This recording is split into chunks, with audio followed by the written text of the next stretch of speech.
to hear is true. The names have been changed to protect the innocent.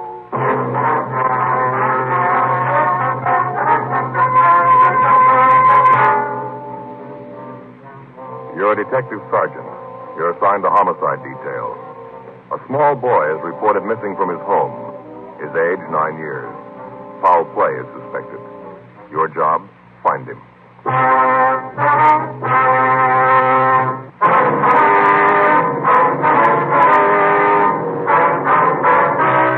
Dragnet, the documented drama of an actual crime. For the next 30 minutes, in cooperation with the Los Angeles Police Department, you will travel step by step on the side of the law through an actual case transcribed from official police files. From beginning to end, from crime to punishment, Dragnet is the story of your police force in action.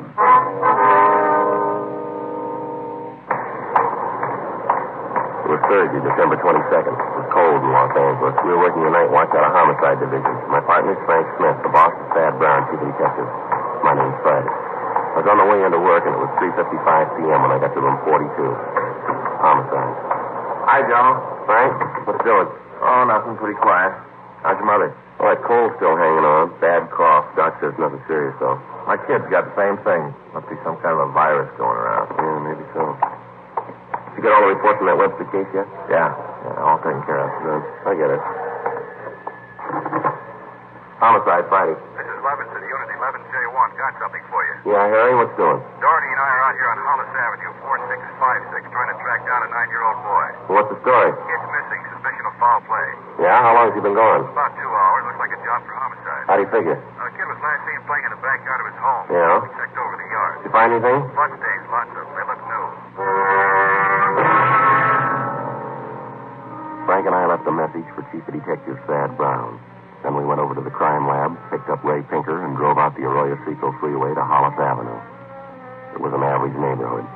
Number 4656 was a one-story green stucco residence situated on the corner of Hollis Avenue and Harrison Drive. Beyond the backyard was a tract of undeveloped land, covered with scrub oak. Harry Levinson from Highland Park Juvenile was waiting for us in front of the house. Back this way, fellas. You coming, Ray?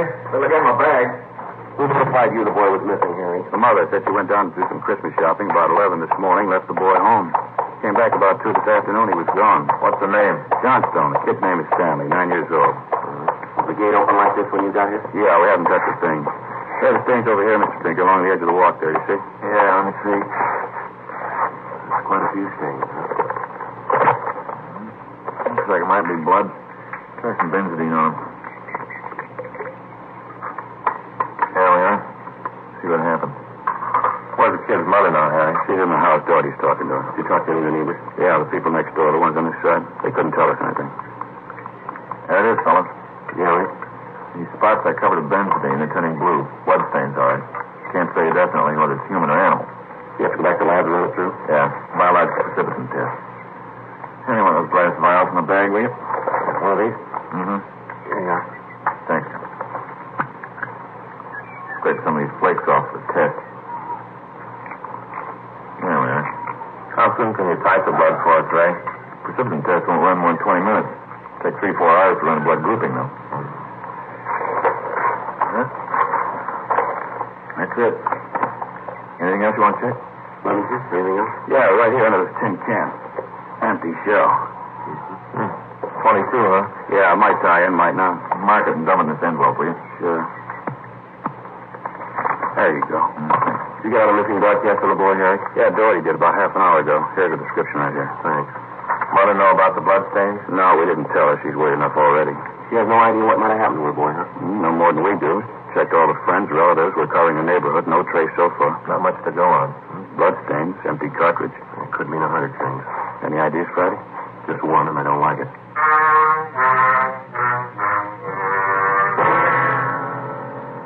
4:30 p.m., Thursday, December 22nd. The neighborhood search for 9-year-old Stanley Johnstone continued. Ray Pinker went back to the crime lab to start the precipitin test and the blood grouping. Levinson and his partner Doherty from Highland Juvenile stood by. We called Chief of Detective Thad Brown, and he ordered up a special detail to aid in the search for the missing boy. Frank and I questioned the boy's mother, Mrs. Ruth Johnstone, a woman in her early 40s. She seemed fairly calm under the circumstances. Mrs. Johnstone, is your boy Stanley in the habit of wandering off without telling you where he's going? No, he's not in the habit of wandering off, but he has done it before. When was the last time, Miss Johnstone? You don't have any children, do you, Sergeant Friday? No, ma'am. Well, there comes that time in every young boy's life when he feels that it's time to leave home. Go out on his own. Usually happens somewhere around 8 to 10. Yes, ma'am. I think I know what you mean. I have a boy. And then you know how it is. My husband and I scolded Stanley one afternoon after school, and he was quite put out about it. Thought George and I were unfair. Packed a few of his things and left. Well, how long was he gone, ma'am? Oh, no time at all. About 2 hours. I was worried about him, but my husband said to leave him alone. Said every boy had to go through that stage. Well, then you think he's run away from home again this time, do you? Yes, I think so. He's been gone about 4 hours now, and I have a funny feeling about it. Did you and his father happen to have some misunderstanding with the boy recently? Well, that's just it. We haven't. I don't mind telling you now that we're talking about it. I'm getting worried. Any place around that you might like to visit? A hobby shop or a playground, something like that, where he might be? Yes, there's Jensen's model shop, Little Helen Woods, but I've already called there, and he hasn't been seen all day. I've called all of his friends, and they have no idea either. Mm-hmm. We'd like a list of all of his friends and the places that he was known to frequent, ma'am. That's all right. I'll give them to you. Where do you suppose he is? Where's your husband now, Mrs. Johnstone? At work. George works for the city. He's a fireman. Uh-huh. What house is he stationed at? Engine Company 12. He's working the A platoon. He'll be home tomorrow morning. I haven't told him that Stanley's gone. Was there any chance that the boy might be down at the firehouse with his father? No, he seldom goes down there anymore. No, I don't think he's there. I'm awfully worried. May I call my husband? Well, certainly. You go right ahead.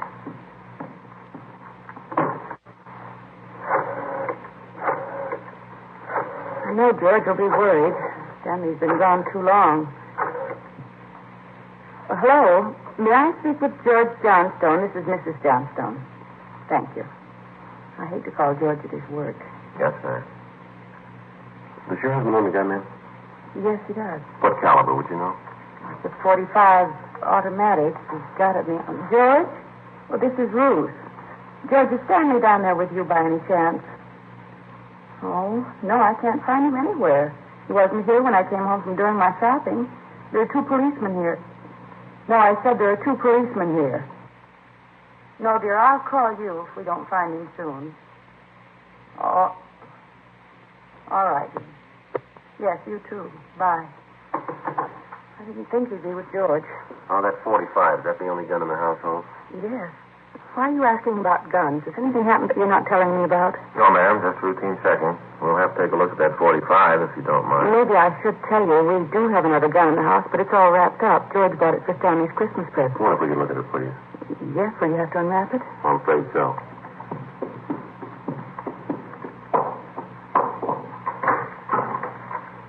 I think I can reach it. You had to hide it. Let me see. Well, here's the paper it was wrapped in. Stanley must have found it. It's gone. You see? Here's the gift card and the box the gun came in. The rifle. Uh-huh. Could I look at the box, ma'am? Thank you. How about it, Joe? .22 caliber. Thursday, December 22nd, 5:15 p.m. It was getting dark. The search for the missing boy continued. We checked the list of Stanley Johnstone's friends. None of them or their parents had any idea of his whereabouts. We talked with Levinson again. He'd been in touch with the detail combing the neighborhood. They'd found nothing. We went down to Hollis Avenue and 10th Street, service station on the corner. You want a dime, Joe? No, I got one. You watch the Chief Brown, huh? Yeah.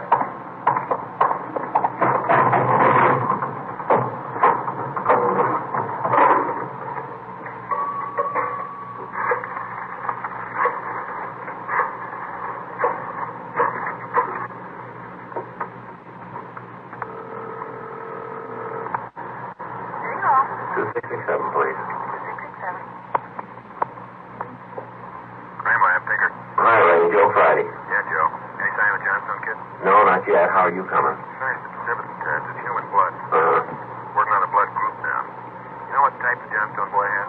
Well, we didn't want to upset his mother. Thought I'd wait till the last thing. We're in the neighborhood. Check with the family physician. That way you won't disturb her. Yeah, we figured on that. Just a minute, Ray. Yeah, Frank. The box is pulled up.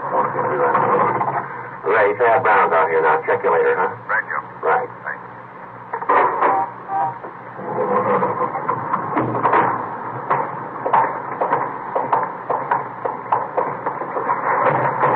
Gentlemen, how's it going? We just checked with Ray Pinker. Yeah, I know it's human blood. What do you think? We talked with the boy's mother, Mrs. Johnstone, found the gun missing. Yep.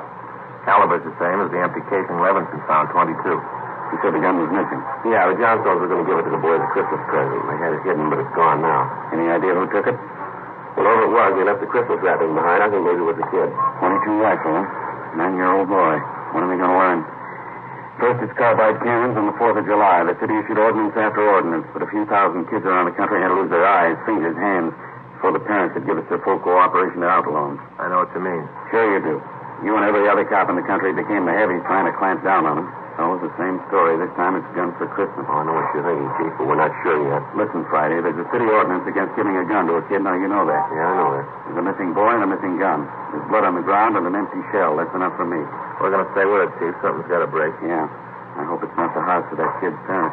Hi, Chief. I've been looking for you, Friday. Yeah, what do you got, Harry? Found a gun, a new 22 rifle. I'd say it's been fired recently. Where'd you find it, Levinson? Back up there in that scrub oak behind the Johnstone house. Mrs. Johnstone identified it. Buckley took it down to the crime lab. Well, thanks, Harry. Miss Johnstone okay? She's pretty sick now. Kilby came up with something else. What's that? There's another one missing. An 8-year-old boy. 6:30 p.m. We talked with Officer Kilby about the other missing boy. He told us that his name was Stephen Martin, 8 years old. His family had just moved into the neighborhood. It seemed that no one besides the Martin family knew that the boys played together. Mrs. Martin told us that Stephen told her that he was going out to play and he'd be home by 6 o'clock for dinner. She told us that he was an unusually prompt boy and almost never overstayed his playtime. We got a description of the Martin boy and put out a missing broadcast. We called the Johnstone family doctor. He told us that Stanley's blood was type O. At 7 p.m., we talked again with Mrs. John Martin. Are you sure Mrs. Johnson doesn't know where the boys are? She has no idea, Mrs. Martin. Oh, this is terrible. Just awful. I feel there's more to this thing, something you're not telling me. Well, there's no use to upset you until we know a few more things for sure, ma'am. Then you are holding something back. Well, please try not to worry, Miss Martin. There are certain questions we have to ask, routine questions in any kind of investigation. Is there anything else you want to know? Yes, ma'am. What's your boy's blood type? Funny question. Do you think anything's happened to him?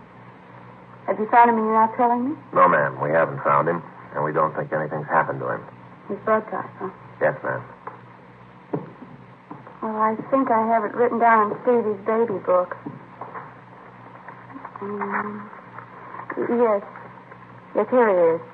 The type is O. Type O, thank you. I wonder if I can use your phone. Oh, yes, of course. It's in the hall. Be right back, Frank. Yeah.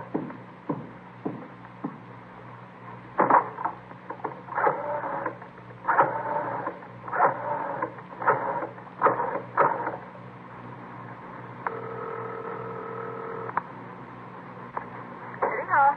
2667, please. 2667. Crime lab, Tinker. Hi, Ray. It's Friday. Yeah, did you get the blood types on the two missing boys? Yeah, both type O. So were the stains, Joe. Type O.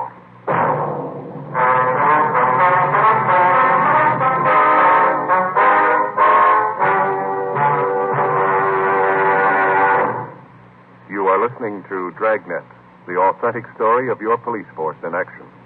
The modern way to sell cigarettes is the Chesterfield way, both regular and king size. And we're the only one that does it.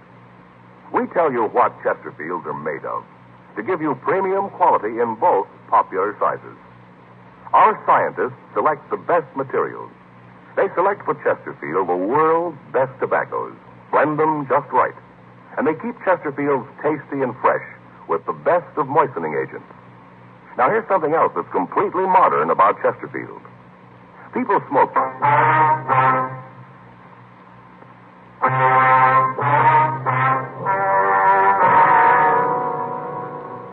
8 p.m., Thursday, December 22nd. Still no sign of either of the missing boys. Chief of Detective Thad Brown went back to headquarters to direct the search from there. He dispatched another detail of 50 men to aid in the hunt for the missing youngsters. 8:30 p.m. It was getting colder. The citrus growers were warned to expect a freeze. We went back up the block to see Mrs. Johnstone. Her husband had quit work early and returned home. We talked with him. He could tell us nothing more than we already knew. We still had not informed either of the families about the blood stains and the empty cartridge casing which had been discovered in the backyard of the Johnstone home. It was more than possible that they had a right to know about our But Frank and I felt there was no cause to add to their distress at this particular time. If the two missing boys were found alive and well, then the bloodstains in the cartridge would be of no concern to the relieved parents. At 8:40 p.m., Frank and I left the Johnstone house and went to the home of Mr. and Mrs. John Martin. Mrs. Martin, you said your husband worked at the market. Yes. He telephoned about 15 minutes ago and said he was closing up right away. He'll be here any minute. I do wish Stevie would call or come home.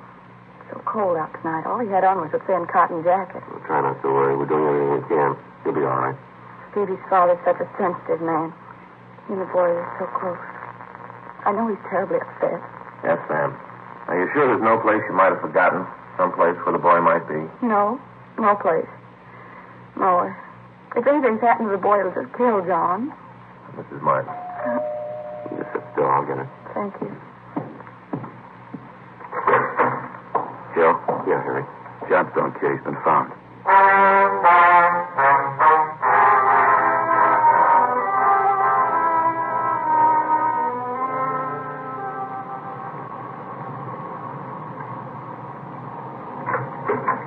He's home, Sergeant. He's come home. Thank God he's all right. Well, where's he been? Did he tell you? No, he didn't. His clothes are all dirty and he's acting strange. I've never seen him like this. How do you mean, Mrs. Johnstone? Well, he just came in the front door and said, "Hello, Mom," and then he sat down in a chair and stared at the floor. He talked to his father and me. Mind if I talk to him? No, go ahead.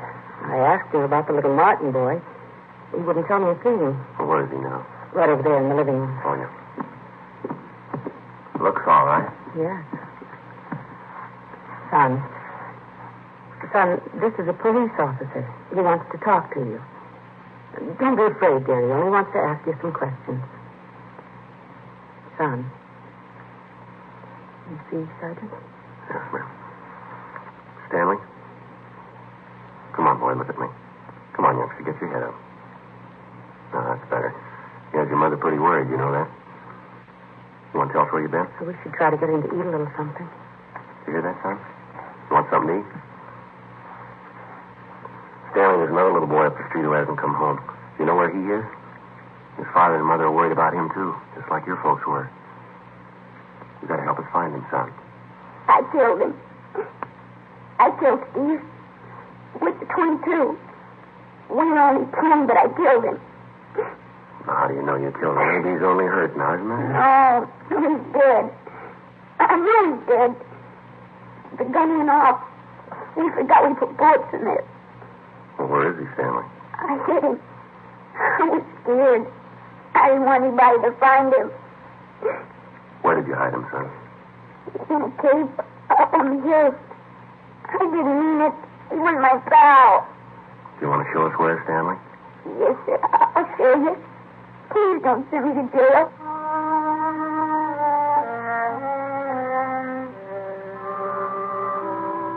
.15 p.m., Thursday, December 22nd. 9-year-old Stanley Johnstone led the way up the hill behind the backyard of his home.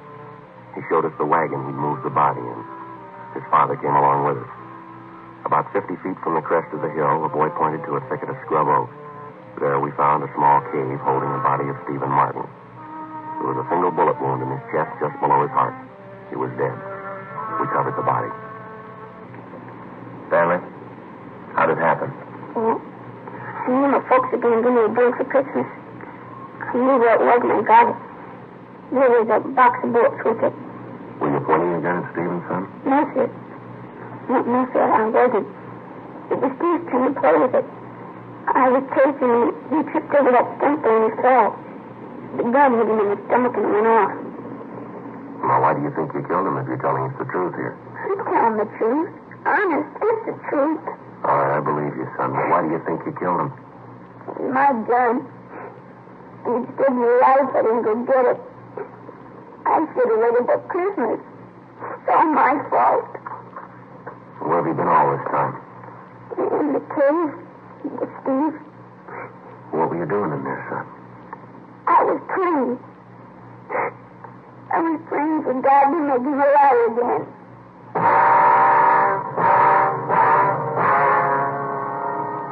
After a thorough investigation, Frank and I were convinced that the shooting of Stephen Martin was accidental. Ray Pinker's findings substantiated the Johnstone boy's story, even to the smallest detail. We put in a call to the coroner's office and acquainted him with the facts. He designated a local mortuary to handle the body pending autopsy and granted us permission to remove the body to the Martin home. Mrs. Martin collapsed. The family doctor was called. Frank and I sat in the living room to wait for John Martin, the dead boy's father. Edith? Edith? Mr. Martin? Yes. You the police? Yes, sir. Where's Edith? Where's my wife? Has my boy come home? Well, have you found him? Yes, sir. Where is he? Steve? Stevie? Where's Steve? He's hurt, isn't he? Yes, sir. Where is he? I want to see him. He's hurt pretty bad, Mr. Martin. Where is he? I want to see him. How bad? Pretty bad.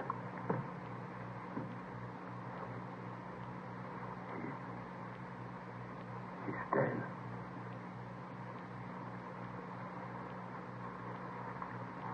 All right, if I go in. Yes, sir, if you want to. Will you go with me? Yes, sir.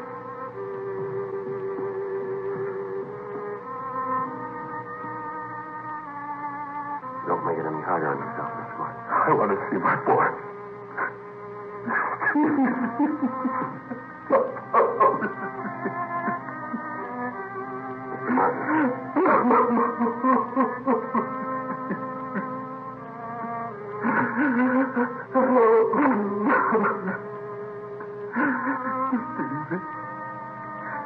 Listen to me, son.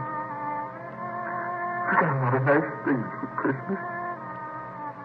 Everything you wanted. I could get us 3 new cars for the train. The one with a searchlight on it really works, son. I got you the switch you wanted. Now I'm so trapped, you know. No. Oh, you can have a big way.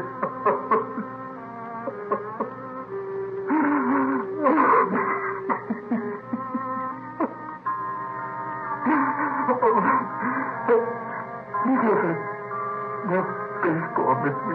Oh, I got it for you. The cowboy part of it you wanted me.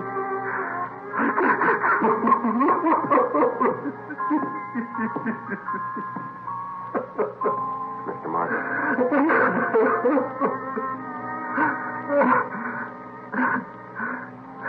Sorry.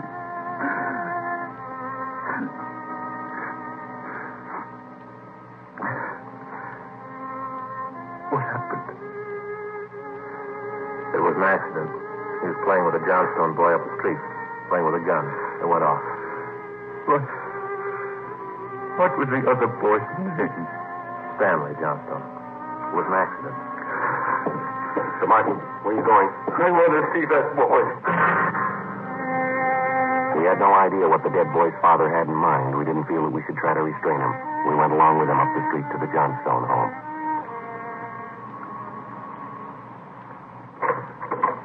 I'm Stevie's father. Where's your boy?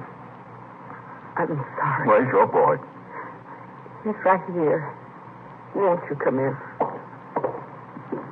It's all right, Miss Johnstone. You were the boy that was with Stevie. Yes, sir. What's your name?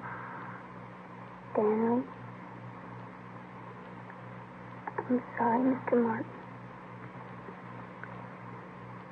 I know it wasn't your fault, Stanley. I wonder if you'd do something for me. Yes, sir. I've got a lot of nice presents for Stevie. I know he'd want you to have them. I want to give them to you. Christmas Eve.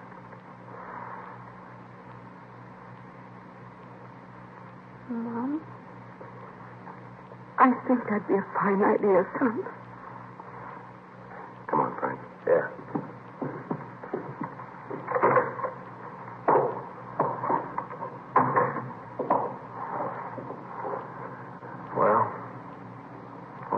prove, Joe. You don't give a kid a gun for Christmas.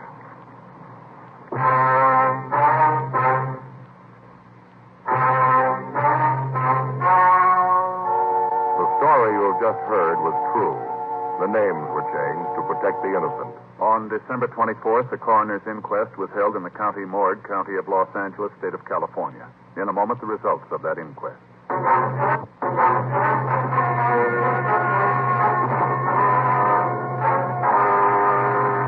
At the coroner's inquest, it was officially recorded that Stephen Martin's death was the result of an accident. Stanley Johnstone was absolved of any legal responsibility for his friend's death.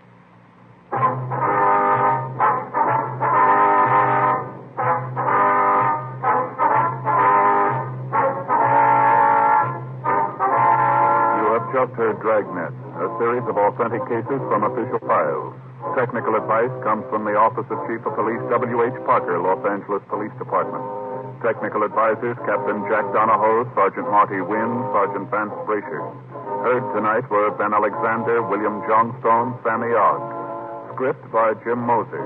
Music by Walter Schumann. Hal Gibney speaking.